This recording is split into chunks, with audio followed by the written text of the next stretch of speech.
Perkenalkan, nama saya Evander Jamiga dengan NIM 217111015 dari Program Studi Pendidikan Informatika Universitas Citra Bangsa. Di sini saya akan membahas tentang salah satu insiden keamanan cyber terbesar Indonesia, yaitu kebocoran data yang terjadi di Tokopedia pada tahun 2020. Pada bulan Mei tahun 2020, Tokopedia, salah satu platform e-commerce terbesar di Indonesia, mengalami kebocoran data besar-besaran. Data pribadi lebih dari 91 juta pengguna Tokopedia dilaporkan bocor dan diperjualbelikan di forum dark web. Data yang bocor termasuk nama, email, nomor telepon, dan reset password. Meskipun passwordnya dihash, ada resiko bahwa penyerang bisa mendeskripsikan password tersebut menggunakan metode tertentu.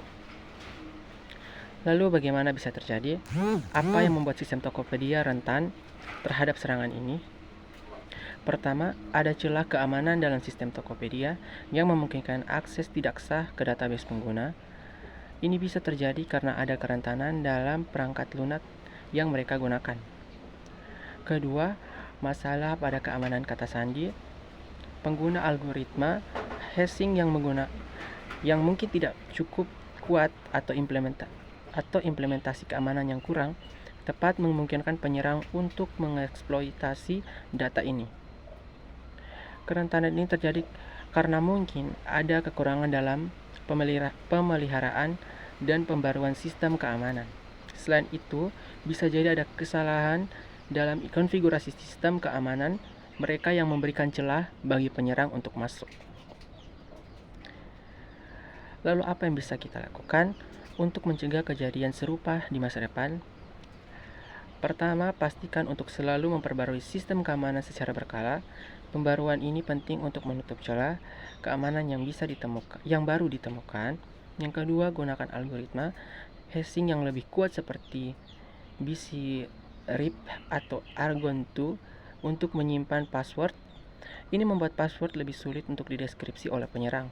Ketiga, terapkan multifactor authentication atau MFA.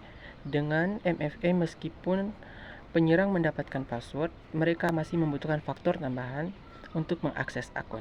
Keempat, lakukan pelatihan keamanan cyber secara rutin bagi karyawan.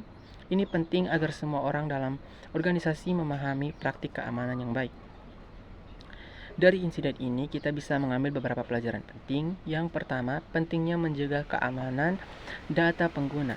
Kebocoran data dapat berdampak negatif besar baik bagi pengguna maupun bagi reputasi perusahaan.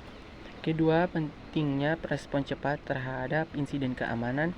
Segera beritahu pengguna dan lakukan upaya mitigasi segera setelah insiden terdeteksi.